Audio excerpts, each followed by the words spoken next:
बिस्मिल्लाहिर्रहमानिर्रहीम। अस्सलाम वालेकुम नाज़रीन, आज हम आपको स्टीफन हॉकिंग के बारे में बताएंगे। स्टीफन हॉकिंग का पूरा नाम स्टीफन विलियम्स हॉकिंग था।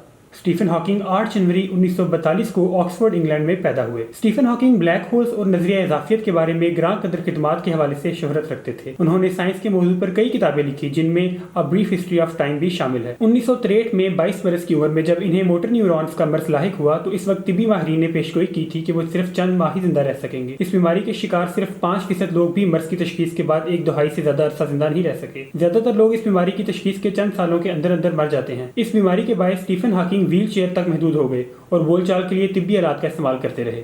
कैम्ब्रिज के साइबर माहिरीन ने हॉकिंग के लिए टॉकिंग कंप्यूटर इजाद किया। कंप्यूटर व्हील चेयर पर लगा दिया गया। यह कंप्यूटर हॉकिंग की पलकों की जुबान समझता था। स्टीफन अपने ख्यालात पलकों से कंप्यूटर पर मुंतकिल करते। खास जाविये, तवाज़न और रिदम के साथ हिलती पलकें कंप्यूटर की स्क्रीन पर लफ्ज़ टाइप करती जाती।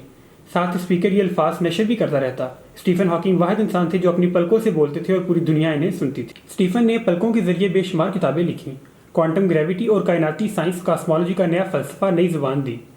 स्टीफन हॉकिंग को नजरियाती फिजिक्स में आइंस्टाइन के बाद सबसे ज्यादा बासलाहियत साइंसदानों में से एक शुमार किया जाता है। 2016 में उन्होंने ये कहा था कि इंसानियत को इंसान की अपनी तख्लीकात की वजह से खतरात का सामना है। 1949 में नेचुरल साइंस की तालीम के लिए ऑक्सफोर्ड में दाखिला लिया और कैम्ब्रिज यूनिवर्सिटी से PhD की डिग्री हासिल की। 1963 में हॉकिंग मोटर न्यूरॉन मर्ज की तशखीस हुई। उन्होंने 1974 में ये नजरिया पेश किया कि खला में ब्लैक होल्स हॉकिंग रेडिएशन खारिज करते हैं। उन्होंने 1988 में अपनी किताब a brief history of time शाया की, जिसकी 1 करोड़ से जायद कापियां फरोख्त हुई। 2014 में इनकी जिंदगी पर film the theory of everything भी बनाई गई थी, जिसमें मरकजी किरदार एडी रेडमी ने अदा किया था।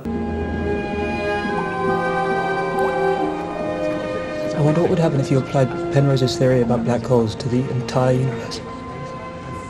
If Einstein is right, if general relativity is correct, then Yeah. universe is expanding, yes? Yes. Okay, so if you reverse time, then the universe is getting smaller. All right. Stephen Hawking ने अपनी गैर मामूली जहानत के जरिए कायनात में एक ऐसा ब्लैक होल दरियाफ्त किया जिससे रोजाना नए सियारे जन्म लेते हैं। इस ब्लैक होल से ऐसी शुआएं खारिज होती हैं जो कायनात में बड़ी तब्दीलियों का सबब भी हैं। इन शुआओं को स्टीफन हॉकिंग के नाम की मुनासबत से हॉकिंग रेडिएशन भी कहा जाता है। 1965 तक वो व्हील चेयर में महदूद होकर रह गए। इसके बाद गर्दन दाएं जानिब ढलकी और दोबारा सीधी ना हो सकी। वो खुराक और वॉशरूम के लिए भी दूसरों के मोहताज हो गए। कुछ बाकी रहा तो स्टीफन का कीमती दिमाग और इनकी पलकों की रमक, जिसके सहारे उन्होंने बाकी जिंदगी गुजारी।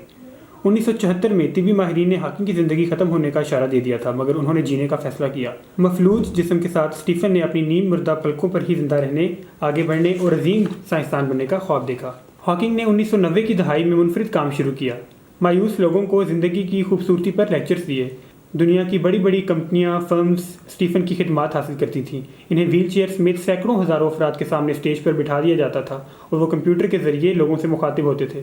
स्टीफन कहते थे, अगर मैं इस मजदूरी के बावजूद कामयाब हो सकता हूँ, अगर मैं मेडिकल साइंस को शिकस्त दे सकता हूँ, अगर मैं मौत का रास्ता रोक सकता हूँ, तो तुम लोग जिनके सारे अज़ा सलामत हैं, जो चल सकते हैं, जो दोनों हाथों से काम कर सकते हैं, जो खा पी सकते हैं, जो कहका लगा सकते हैं, जो अपने तमाम ख्यालात दूसरों तक आसानी से पहुँचा सकते हैं, वो क्यों मायूस हैं। मारूफ बरतानवी साइंसदान स्टीफन हॉकिंग 76 बरस की उम्र में 14 मार्च 2018 को कैम्ब्रिज इंग्लैंड में इंतकाल कर गए। जब तक दुनिया में साइंस बाकी रहेगी, पूरी दुनिया स्टीफन हॉकिंग और इनके कारनामों से इस्तेफादा करती रहेगी और हॉकिंग का नाम हमेशा जिंदा रहेगा।